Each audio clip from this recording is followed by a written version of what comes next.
Hello, എല്ലാവർക്കും LLB ജംഗ്ഷന്റെ പുതിയൊരു വീഡിയോയിലോട്ട് സ്വാഗതം. ഇന്ന് നമ്മളിവിടെ ഡിസ്കസ് ചെയ്യാൻ പോകുന്നത് നേച്ചർ ഓഫ് കമ്പനിയെ കുറിച്ചിട്ടാണ്. നേച്ചർ ഓഫ് കമ്പനി, അതുപോലെ ക്യാരക്ടറിസ്റ്റിക്സ് ഓഫ് കമ്പനി, അതല്ലെങ്കിൽ മെറിറ്റ്സ് അല്ലെങ്കിൽ അഡ്വാൻറ്റേജസ് ഓഫ് കമ്പനി എന്നൊക്കെ ചോദ്യം വന്നാലും ഈ പറയുന്ന കാര്യങ്ങൾ, അതായത് ഇനി നമ്മൾ ഡിസ്കസ് ചെയ്യാൻ പോകുന്ന കാര്യങ്ങൾ അതിൻ്റെ താഴെ എഴുതാവുന്നതാണ്. അപ്പോൾ നമുക്ക് വൈകിക്കാണ്ട് ടോപ്പിക്കിലോട്ട് പോവാം. ആദ്യമായിട്ട് നമ്മളിവിടെ നോക്കാൻ പോകുന്ന ക്യാരക്ടറിസ്റ്റിക്സ് എന്ന് പറയുന്നത് ഇൻഡിപെൻഡൻറ്റ് കോർപ്പറേറ്റ് എക്സിസ്റ്റൻസ് ആണ്. ഒരു കമ്പനിയുടെ ഗ്രേറ്റസ്റ്റ് അഡ്വാൻറ്റേജ് എന്ന് പറയുന്നത് ഇൻഡിപെൻഡൻറ്റ് കോർപ്പറേറ്റ് എക്സിസ്റ്റൻസ് തന്നെയാണ്. അതായത് ഒരു കമ്പനിയെ ലീഗൽ പേഴ്സൺ ആയിട്ടാണ് കണക്കാക്കുന്നത്.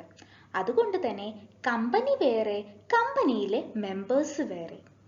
A company is having a distinct legal personality which is completely independent from the personality of its members. ഒരു കമ്പനിക്ക് കമ്പനിയുടേതായിട്ടുള്ള ലീഗൽ പേഴ്സണാലിറ്റി ഉണ്ട്. ആ പേഴ്സണാലിറ്റി എന്ന് പറയുന്നത് കമ്പനിയിലെ മറ്റുള്ള മെമ്പേഴ്സിൻ്റെ പേഴ്സണാലിറ്റിയിൽ നിന്നും വ്യത്യസ്തമാണ് എന്ന് പറഞ്ഞാൽ ആ പേഴ്സണാലിറ്റി വേറെ, മെമ്പേഴ്സിൻ്റെ പേഴ്സണാലിറ്റി വേറെ. ഈ ഇൻഡിപെൻഡൻറ്റ് കോർപ്പറേറ്റ് എക്സിസ്റ്റൻസ് എന്ന് പറയുന്നത് തിയറി ഓഫ് ലീഗൽ ഫിക്ഷൻ എന്നുള്ള ഈ തിയറിയിൽ നിന്ന് ഇവോൾവ് ചെയ്തിട്ടുള്ളതാണ്. പോപ്പ് ഇന്നസെന്റ് ഫോർത്ത് ആണ് ഈ ഒരു പെർട്ടിക്കുലർ തിയറി ലേ ഡൗൺ ചെയ്തിട്ടുണ്ടായിരുന്നത്. സോ ചുരുക്കി പറയുകയാണെന്നുണ്ടെങ്കിൽ കമ്പനിക്ക് ഇൻഡിപെൻഡൻ്റ് ആയിട്ടുള്ള ഒരു പേഴ്സണാലിറ്റി ഉണ്ട്. അതായത് കമ്പനി വേറെ, കമ്പനിയിലെ മെമ്പേഴ്സ് വേറെ. ഇനി നമ്മളിവിടെ നോക്കാൻ പോകുന്നത് ഇൻഡിപെൻഡൻറ്റ് കോർപ്പറേറ്റ് എക്സിസ്റ്റൻസിൻ്റെ അണ്ടറിൽ പോയിന്റ് ഔട്ട് ചെയ്യാൻ പറ്റിയിട്ടുള്ള രണ്ട് കേസുകളെ കുറിച്ചിട്ടാണ്. ഫസ്റ്റ് കേസ് എന്ന് പറയുന്നത് കോണ്ടോളി ടീ കമ്പനി ലിമിറ്റഡ് റെഫറൻസ് കേസാണ്.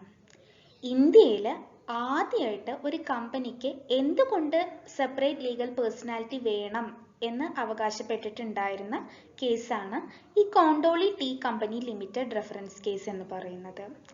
ഈ ഒരു പെർട്ടിക്കുലർ കേസിൻ്റെ ഡിസിഷൻ കൊടുത്തിട്ടുണ്ടായിരുന്നത് കൽക്കട്ട ഹൈക്കോർട്ടായിരുന്നു. അതായത് 1866 കൽക്കട്ട ഹൈക്കോർട്ടായിരുന്നു ഈ ഒരു പെർട്ടിക്കുലർ കേസിൻ്റെ ഡിസിഷൻ കൊടുത്തിട്ടുണ്ടായിരുന്നത്. ഈ കേസിൻ്റെ ഫാക്ട് എന്താണെന്ന് വെച്ചാൽ the business of a tea estate transfer to a company. ഒരു ടീ എസ്റ്റേറ്റ് ബിസിനസ് ഉണ്ടായിരുന്നു. ആ ഒരു പെർട്ടിക്കുലർ ബിസിനസ് വേറൊരു കമ്പനിയിലോട്ട് ട്രാൻസ്ഫർ ചെയ്യായിരുന്നു. The business belong to certain persons. ഈ ടീ എസ്റ്റേറ്റ് ബിസിനസിന്റെ അവകാശികൾ കുറച്ച് പേഴ്സൺസ് ആയിരുന്നു. These persons claim exemption from duty on the ground that the transfer of the business was merely nominal, there was no real transfer. ഈ ബിസിനസിന്റെ അവകാശികൾ എന്ന് പറയുന്ന persons എന്തു പറഞ്ഞു? അവർക്ക് ഡ്യൂട്ടിയിൽ നിന്ന് എക്സംഷൻ കൊടുക്കണം. അതായത് ഡ്യൂട്ടി പേ ചെയ്യുന്നതിൽ നിന്ന് അവരെ ഒഴിവാക്കി കൊടുക്കണം. കാരണം അവിടെ ഒരു റിയൽ ട്രാൻസ്ഫർ നടക്കുന്നുണ്ടായിരുന്നില്ല. അതായത് ബിസിനസ് റിയൽ ആയിട്ട് ട്രാൻസ്ഫർ ചെയ്യുന്നുണ്ടായിരുന്നില്ല. കാരണം എന്താണെന്ന് വെച്ചാൽ the share holders were the same persons who were running the tea business before the transfer. ഈ ഷെയർ ഹോൾഡേഴ്സ് എന്ന് പറയുന്നത് സെയിം പേഴ്സൺസ് ആണ്. അതായത് ഈ ബിസിനസ്, ടീ ബിസിനസ് വിൽക്കുന്നതിന് മുൻപ് ആരൊക്കെ ആയിരുന്നു ഈ കമ്പനിയിലെ ഷെയർ ഹോൾഡേഴ്സ്? സെയിം പേഴ്സൺസിന്റെ കയ്യിലോട്ട് തന്നെയാണ് ഈ ഒരു പെർട്ടിക്കുലർ ബിസിനസ് ട്രാൻസ്ഫർ ചെയ്യാൻ പോകുന്നത്. സോ അതുകൊണ്ട് തന്നെ ഇവർക്ക് ഡ്യൂട്ടി ഒഴിവാക്കി കൊടുക്കണം. കാരണം അവിടെ റിയൽ ട്രാൻസ്ഫർ ഓഫ് ബിസിനസ് നടക്കുന്നില്ല. ഇതായിരുന്നു ഈ ടീ എസ്റ്റേറ്റ് ബിസിനസിന്റെ ഓണേഴ്സ് അവകാശപ്പെട്ടിട്ടുണ്ടായിരുന്ന കാര്യങ്ങൾ. സോ ഇവിടെ എന്താണ് ഉണ്ടായിട്ടുള്ളത് എന്ന് വെച്ചാൽ the Calcutta High Court rejected this claim and held that once a company is formed, its existence and identity is not connected with the existence and identity of its members. So ഇവിടെ Calcutta high court എന്താണ് പറഞ്ഞിട്ടുള്ളത് എന്ന് വെച്ചാൽ അവർ ഈ tea estate business ഓണേഴ്സിന്റെ claim reject ചെയ്തു. കാരണം എന്താണെന്ന് വെച്ചാൽ കമ്പനി വേറെ, കമ്പനിയിലെ മെമ്പേഴ്സ് വേറെ. ഒരു കമ്പനി ഫോം ചെയ്ത് കഴിഞ്ഞു വെച്ചാൽ കമ്പനിക്ക് കമ്പനിയുടേതായിട്ടുള്ള ഐഡന്റിറ്റിയും എക്സിസ്റ്റൻസും ഉണ്ട്. ആ ഒരു പെർട്ടിക്കുലർ എക്സിസ്റ്റൻസും ഐഡന്റിറ്റിയും ഒരിക്കലും കമ്പനിയിലെ മെമ്പേഴ്സിന്റെ എക്സിസ്റ്റൻസും ഐഡന്റിറ്റിയുമായിട്ട് കണക്ട് ചെയ്തിട്ടുള്ളതല്ല. സോ അതുകൊണ്ട് തന്നെ ഇവർക്ക് ഡ്യൂട്ടി എക്സംപ്റ്റ് ചെയ്ത് കൊടുക്കുന്നതല്ല എന്നാണ് ഈ കേസിൽ പറഞ്ഞിട്ടുണ്ടായിരുന്നത്. അടുത്ത കേസ് ലോ എന്ന് പറയുന്നത് സാലമൺ വേഴ്സസ് സാലമൺ ആൻഡ് കമ്പനി ലിമിറ്റഡ് ആണ്. ഈ ഒരു കേസ് ലോ എന്ന് പറയുന്നത് ഒരു ലാൻഡ്മാർക്ക് കേസ് ലോ ആണ്. അതായത് for the first time company എന്ന് പറയുന്നത് അതിൻ്റെ മെമ്പേഴ്സിൻ്റെ എക്സിസ്റ്റൻസിൽ നിന്നും ഡിഫറൻ്റ് ആണ് എന്ന് പറഞ്ഞത് ഈ കേസിലൂടെ ആയിരുന്നു. അതായത് കമ്പനിക്ക് കമ്പനിയുടേതായിട്ടുള്ള ഒരു കോർപ്പറേറ്റ് പേഴ്സണാലിറ്റി ഉണ്ട്. ആ പേഴ്സണാലിറ്റി എന്ന് പറയുന്നത് കമ്പനിയിലെ മെമ്പേഴ്സിൽ നിന്ന് ഡിഫറൻ്റ് ആണ് എന്നാണ് ഈ കേസിൽ ഹെൽഡ് ചെയ്തിട്ടുണ്ടായിരുന്നത്. The moment a company is formed, the company has a life of its own. ഒരു കമ്പനി ഫോം ചെയ്ത് കഴിഞ്ഞാൽ ആ ചെയ്ത മൊമെന്റ് തൊട്ടിട്ട് കമ്പനിക്ക് കമ്പനിയുടേതായിട്ടുള്ള ലൈഫാണുള്ളത്. In other words, this case can be said to be the origin of doctrine of corporate will. So, മറ്റുള്ളൊരു വേർഡ്സിലൂടെ express ചെയ്യുകയാണെന്നുണ്ടെങ്കിൽ ഈ കേസ് വഴിയാണ് ഡോക്ട്രിൻ ഓഫ് കോർപ്പറേറ്റ് വെയിൽ എന്നുള്ള ആ ഒരു കാര്യം ഒറിജിൻ ചെയ്തിട്ടുണ്ടായിരുന്നത്. ഡോക്ട്രിൻ ഓഫ് കോർപ്പറേറ്റ് വെയിൽ എന്താണ് നമുക്ക് അടുത്തൊരു വീഡിയോയിൽ ഡിസ്കസ് ചെയ്യാം. അടുത്ത ക്യാരക്ടർ എന്ന് പറയുന്നത് ലിമിറ്റഡ് ലയബിലിറ്റി ആണ്. ഒരു കമ്പനിയിലെ മെമ്പർ എത്ര വാല്യൂവിൻ്റെ ഷെയർ ആണ് പർച്ചേസ് ചെയ്തിട്ടുള്ളത് ആ പ്രപ്പോർഷൻ അനുസരിച്ചിട്ടുള്ള ലയബിലിറ്റി മാത്രമാണ് അദ്ദേഹത്തിന് ഉണ്ടാവുള്ളൂ.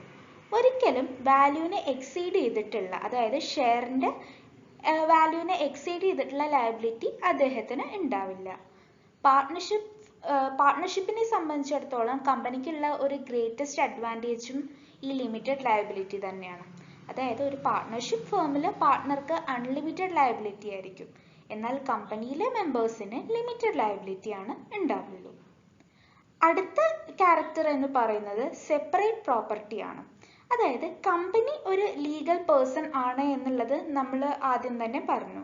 സോ അതുകൊണ്ട് തന്നെ കമ്പനിക്ക് കമ്പനിയുടെ നെയിമിൽ ഒരു പ്രോപ്പർട്ടി ഓൺ ചെയ്യാനുള്ള ഒരു കേപ്പബിലിറ്റി ഉണ്ട്. കമ്പനിയാണ് കമ്പനിയുടെ ഓണർ, അതല്ലാണ്ട് ഒരിക്കലും കമ്പനിയിൽ മറ്റുള്ള മെമ്പേഴ്സ് അല്ല. കമ്പനിക്ക് കമ്പനിയുടെ പേരിൽ തന്നെ പ്രോപ്പർട്ടി ഓൺ ചെയ്യാനുള്ള കപ്പാസിറ്റി ഉണ്ട്, കാരണം കമ്പനി ഒരു ലീഗൽ പേഴ്സൺ ആണ്. അടുത്ത ക്യാരക്ടർ എന്ന് പറയുന്നത് പെർപെക്ച്വൽ സക്സഷൻ ആണ്. പെർപെക്ച്വൽ എന്ന് പറഞ്ഞാൽ എന്താണ്? എന്നേക്കുമായിട്ടുള്ളത്, പെർമനന്റ് ആയിട്ടുള്ളത്. സോ അതുകൊണ്ട് തന്നെ കമ്പനി 2 ദിവസത്തേക്ക് അല്ലെങ്കിൽ 2 വർഷത്തേക്ക് എന്ന് പറഞ്ഞിട്ടല്ല തുടങ്ങുന്നത്. കമ്പനി എസ്റ്റാബ്ലിഷ് ചെയ്യുന്നത് എന്തിനാണ്? ആജീവനാന്തത്തിലേക്ക് എന്നുള്ള ആ ഒരു ഇതിലാണ്. സോ അതുകൊണ്ട് തന്നെ കമ്പനിയുടെ മെമ്പേഴ്സിന്റെ പോക്കും വരവും ഒരിക്കലും കമ്പനിയുടെ എക്സിസ്റ്റൻസിനെ ബാധിക്കുന്നില്ല. ചിലപ്പോൾ കമ്പനിയിലെ ഒരു മെമ്പർ ലീവ് ചെയ്യും കമ്പനിയെ, അല്ലെങ്കിൽ ഏതെങ്കിലും ഒരു മെമ്പർ മരിച്ചു പോവും, അതല്ലെങ്കിൽ കമ്പനിയിലെ എല്ലാ മെമ്പേഴ്സും ചിലപ്പോൾ ലീവ് ചെയ്തു പോവും, അല്ലെങ്കിൽ എല്ലാവർക്കും എന്തെങ്കിലും അസുഖം വന്ന് മരിച്ചു പോയി എന്ന് വിചാരിക്കുക. പക്ഷെ ഇതൊന്നും കമ്പനിയുടെ നിലനിൽപ്പിനെ ബാധിക്കുന്നില്ല. കമ്പനിക്ക് പെർപെക്ച്വൽ സക്സഷൻ ഉണ്ട്.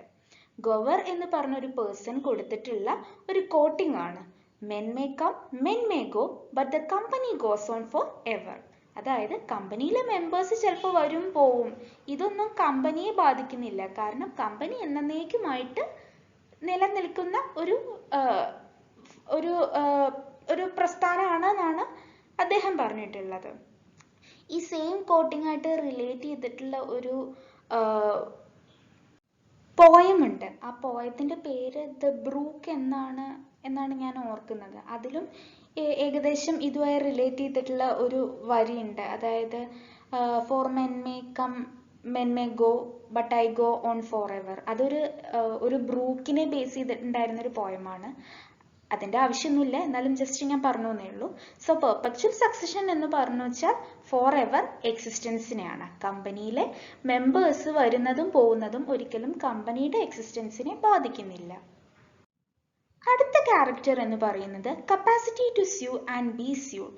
കമ്പനി ഒരു ലീഗൽ പേഴ്സൺ ആണല്ലോ. സോ അതുകൊണ്ട് തന്നെ കമ്പനിക്ക് കമ്പനിയുടേതായിട്ടുള്ള ആ ഒരു കോർപ്പറേറ്റ് പേഴ്സണാലിറ്റി ഉണ്ട്. സോ അതുകൊണ്ട് തന്നെ കമ്പനിക്ക് വേറൊരാളെ കമ്പനിയുടെ പേരിൽ സ്യൂ ചെയ്യാം.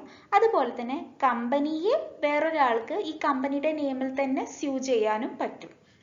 അതായത് കമ്പനിക്ക് കമ്പനിയുടെ പേരിൽ കേസ് കൊടുക്കാനും കമ്പനിയുടെ പേരിൽ തന്നെ വേറൊരു പേഴ്സണ് കമ്പനിക്കെതിരെ കേസ് കൊടുക്കാനും പറ്റുമെന്നാണ് ഇവിടെ പറഞ്ഞിട്ടുള്ളത്. This is possible because a company has its own identity which is independent of the identity of its members. ഈ capacity to sue and be sued എന്നുള്ളത് എന്തുകൊണ്ടാണ് പോസിബിൾ ആയിട്ടുള്ളത് എന്ന് വെച്ചാൽ കമ്പനിക്ക് കമ്പനിയുടേതായിട്ടുള്ള ഒരു ഐഡന്റിറ്റി ഉണ്ട്. ആ കമ്പനിയുടെ ഐഡന്റിറ്റിയും കമ്പനിയിലെ മെമ്പേഴ്സിന്റെ ഐഡന്റിറ്റിയും യാതൊരു ബന്ധമില്ല. സോ അതുകൊണ്ടാണ് ഇത് പോസിബിൾ ആയിട്ടുള്ളത്. പിന്നുള്ളൊരു ക്യാരക്ടർ എന്ന് പറയുന്നത് ട്രാൻസ്ഫറബിൾ ഷെയർസ് ആണ്. ഒരു ജോയിന്റ് സ്റ്റോക്ക് കമ്പനി എസ്റ്റാബ്ലിഷ് ചെയ്യുന്നതിന്റെ പിന്നിലും ഒരു എയിം ഉണ്ട്. അതായത് ഈ ഷെയർ, അതായത് ഒരു മെമ്പറുടെ ഷെയർ ഈസിലി വേറൊരു പേഴ്സണിന് ട്രാൻസ്ഫർ ചെയ്യാൻ പറ്റണം. സോ ആ ഒരു ഒബ്ജക്റ്റീവ് വെച്ചിട്ടാണ് ഈ ജോയിന്റ് സ്റ്റോക്ക് കമ്പനീസ് എപ്പോഴും എസ്റ്റാബ്ലിഷ് ചെയ്യുന്നത്. സോ ഈ കമ്പനി ഇൻകോർപ്പറേറ്റ് ചെയ്ത് കഴിഞ്ഞു വെച്ചാൽ ഈ കമ്പനിയിലെ മെമ്പേഴ്സിന് ഒരു ഓപ്പൺ മാർക്കറ്റിൽ പോയിട്ട് അദ്ദേഹത്തിന്റെ ഷെയർ വിൽക്കാവുന്നതാണ്. ഒരിക്കലും നമുക്കിപ്പോൾ വീടാന്തരം കയറി എൻ്റെ ഷെയർ വാങ്ങൂ എന്ന് പറഞ്ഞ് നടക്കേണ്ട ആവശ്യം ഇല്ല. സോ അതാണ് ട്രാൻസ്ഫറബിൾ ഷെയർസ്. അതായത് ജോയിന്റ് സ്റ്റോക്ക് കമ്പനിക്ക് ഈസി ആയിട്ട് അവരുടെ മെമ്പേഴ്സിന്റെ ഷെയർ വേറൊരു പേഴ്സണായിട്ട് ട്രാൻസ്ഫർ ചെയ്യാവുന്നതാണ്. അവർക്ക് ഷെയർ വിൽക്കാനും വാങ്ങാനും എളുപ്പമാണ്. പിന്നെ പറയാവുന്ന ഒരു ക്യാരക്ടർ എന്ന് പറയുന്നത് ഫിനാൻസ് ആണ്. അതായത് കമ്പനി മാത്രം എൻജോയ് ചെയ്യുന്ന ഒരു പ്രിവിലേജ് ഉണ്ട്. അതായത് അവർക്ക് പബ്ലിക്കിന്റെ കയ്യിൽ നിന്ന് ഫണ്ട് റേസ് ചെയ്യാൻ പറ്റും. സോ ഇങ്ങനെ ഫണ്ട് റേസ് ചെയ്യാവുന്നത് മെയിൻ ആയിട്ട് 2 വഴിയിലൂടെയാണ്. ഒന്നെന്ന് പറയുന്നത് കമ്പനിയിലെ ഷെയർ വിറ്റുകൊണ്ടും പിന്നെ അതുപോലെ തന്നെ ഡിബഞ്ചർ വഴിയും. സോ കമ്പനി എക്സ്ക്ലൂസീവ്ലി എൻജോയ് ചെയ്യുന്ന ഒരു കാര്യമാണ് പബ്ലിക്കിന്റെ കയ്യിൽ നിന്ന് ഫണ്ട് റേസ് ചെയ്യുക എന്നുള്ളത്. മെയിൻ ആയിട്ട് ഇവർ ഫണ്ട് റേസ് ചെയ്യുന്നത് എങ്ങനെയാന്ന് വെച്ചാൽ പബ്ലിക്കിന്റെ പൈസ അവരുടെ കമ്പനിയിൽ നിന്ന് ഷെയറിലോട്ട് ഇൻവെസ്റ്റ് ചെയ്തിട്ടും അതുപോലെ തന്നെ ഡിബഞ്ചേഴ്സിലോട്ട് ഇൻവെസ്റ്റ് ചെയ്തിട്ടും ഒക്കെയാണ്. അപ്പോൾ ഇന്നത്തെ ഈ വീഡിയോയിൽ നമ്മൾ ഡിസ്കസ് ചെയ്തിട്ടുള്ളത് നേച്ചർ ഓഫ് കമ്പനിയാണ്. ഇപ്പോൾ നേച്ചർ ഓഫ് കമ്പനി എന്താണെന്ന് ചോദിച്ചാലും അതുപോലെ ക്യാരക്ടറിസ്റ്റിക്സ് ഓഫ് കമ്പനി എന്താണെന്ന് ചോദിച്ചാലും അതുപോലെ തന്നെ കമ്പനീസിന്റെ അഡ്വാൻറ്റേജസ് എന്താണെന്ന് ചോദിച്ചാലും നമുക്ക് ഇന്ന് ഡിസ്കസ് ചെയ്തിട്ടുള്ള കാര്യങ്ങളൊക്കെ എഴുതാവുന്നതാണ്. അതുപോലെ 2 ഇമ്പോർട്ടൻറ്റ് കേസസും ഈ വീഡിയോയിൽ ഡിസ്കസ് ചെയ്തിട്ടുണ്ടായിരുന്നു. സോ ഇന്നത്തെ ഈ വീഡിയോ നിങ്ങൾക്ക് എഫക്റ്റീവായി തോന്നിയെങ്കിൽ വീഡിയോ ലൈക്ക് ചെയ്യാനും ഷെയർ ചെയ്യാനും മറക്കരുത്. ചാനൽ ഇതുവരെ സബ്സ്ക്രൈബ് ചെയ്യാത്തവർ ചാനൽ സബ്സ്ക്രൈബ് ചെയ്യാനും മറക്കരുത്. ഏതെങ്കിലും ഒരു പെർട്ടിക്കുലർ ടോപ്പിക് നമ്മുടെ ഈ ചാനൽ വഴി ഡിസ്കസ് ചെയ്യണമെന്നുണ്ടെങ്കിൽ അതെന്നെ കമന്റ് ബോക്സ് വഴി അറിയിക്കാവുന്നതാണ്. So thank you for watching the video.